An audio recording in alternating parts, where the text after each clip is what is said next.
यदि बाल्यावस्था से भजन का संस्कार नहीं डालोगे तो बुढ़ापे में भजन नहीं होने वाला। दूसरी बात कही थी कि दूसरे की निंदा करने से कुछ तुम्हें मिलता नहीं है, तुम्हारे पुण्य नष्ट हो जाते हैं और उसका पाप तुम्हारे ऊपर आ जाता है।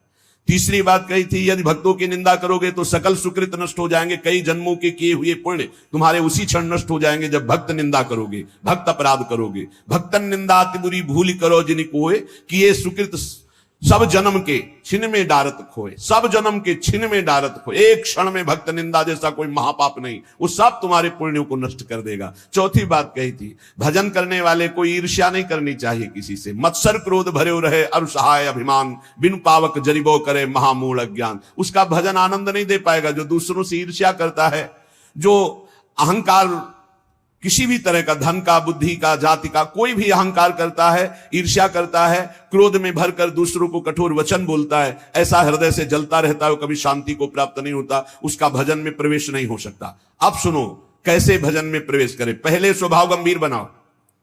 अब सुनि भजन की रीति कछु होई महादृढ़ धीर, को थाह न पावई। ना बोलना ही सबसे उत्तम स्थिति प्राप्त करने का उपाय है। ना बोलना, मौन धारण करो, ज्यादा किसी से बात मत करो। बात करना ही अपने हृदय की बात को बाहर करने से भजन क्षीण हो जाता है। पहले भजन की रीति वर्णन की कि आप ये समझ लो कि बुढ़ापे तक भी भोग की वृत्ति बनी रहेगी यदि जवानी में अपने को नहीं कसा। दूसरे की निंदा करोगे तुम्हारे सुकृत नष्ट हो जाएंगे। भक्तों की निंदा करोगे बहुत जन्म के सुकृत नष्ट हो जाएंगे। ईर्ष्या करोगे, क्रोध करोगे, अभिमान करोगे, भजन मार्ग में प्रवेश नहीं होगा, जलते रहोगे। अब भजन करने वाले का स्वभाव कैसा होना चाहिए? गंभीर। जितना प्रश्न हो उसमें भी सावधानी से, सारांश में अगर बोलना है तो बोल दो, नहीं कोई जरूरी नहीं आप साधक हो, मौन होकर निकल जाओ।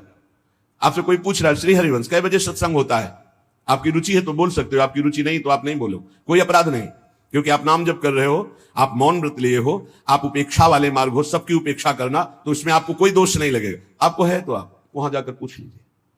ज्यादा बोलोगे तो प्रपंच बढ़ेगा, तो आप जाइए उन लोगों से पूछ लीजिए, मुझे ज्ञान नहीं, चल दिया।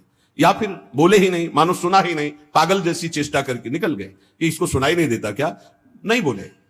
आपका भजन चल रहा है इसलिए कभी कोई अपराध नहीं बने। कोई बोला राधे श्याम, आप उत्तर नहीं दे रहे तो आपको कोई अपराध नहीं, क्योंकि हर समय वो तो एक बार बोला राधे श्याम, यहां तो हर वृत्ति राधे श्याम में ही है।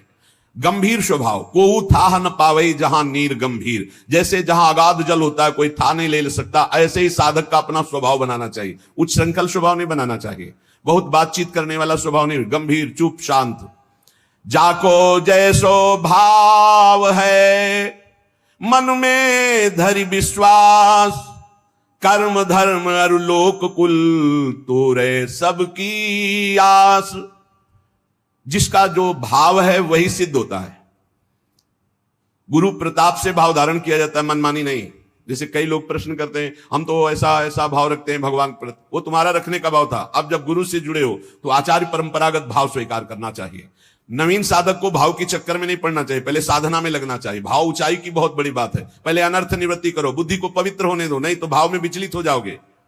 जाको जैसो भाव है, सब अपने अपने भाव से चल रहे हैं। भावोत्सवेन भजताम रस काम धेनुम तम राधिका चरण रेणुम हम स्मरामी। हम श्री गोरे चरणारविंद के भाव वाले उपासक हैं। हमारी ठसक होनी चाहिए हमारे माई श्यामाजू को राज, और हमारे हृदय में बात होनी चाहिए न मैं स्त्री हूं न पुरुष हूं, मैं चिदानंद रूप श्री जी की सहचरी हूं। बस ये बात तुम डालो अंदर अपने हृदय में, ये शब्द अपने आप प्रकाशित होगा।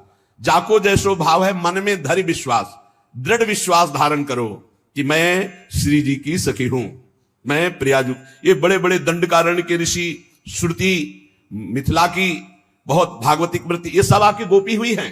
गोपी एक स्थिति है, कोई शरीर नहीं है कि गोपी शब्द से सीधे स्त्री शरीर में आप चले गए। अगर स्त्री गोपी होती तो पूरे ब्रह्मांड की स्त्रियां गोपी हो जाती ना। अगर सहचरी कोई स्त्री होती तो सब ब्रह्मांड की स्त्रियों को भावना करना है क्या, वो तो है ही नहीं। वनिता पुरुष भाव मिट जाए, स्त्री पुरुष भाव मिट जाने पर वो भाव प्राप्त होता है जो सहचरी भाव। एक स्थिति है, जैसे राष्ट्रपति एक पद है, उसमें कोई भी बैठ सकता है, स्त्री पुरुष कोई भी विराजमान हो सकता है। ऐसे गोपी पद है, सहचरी पद पावे, ये सहचरी पद है, ये सर्वोपरि सहचरी पद है। इस पद का भाव है हम प्रियाजू की प्रिय सहचरी है। आगे चलकर पता चलेगा समधिनी, इच्छा शक्ति, वो बाद में परिचय मिलेगा। पहले ये शब्द डालो, ना मैं स्त्री हूं ना पुरुष हूं, मैं प्रियाजू की सखी हूं। पिछले जन्म में क्या थे कुछ पता नहीं, क्या बन जाए आगे कुछ पता नहीं। अगर भाव दृढ़ कर लिए तो इसी जन्म में किशोरी महात्मानम किमी सुकुमारी नुकले।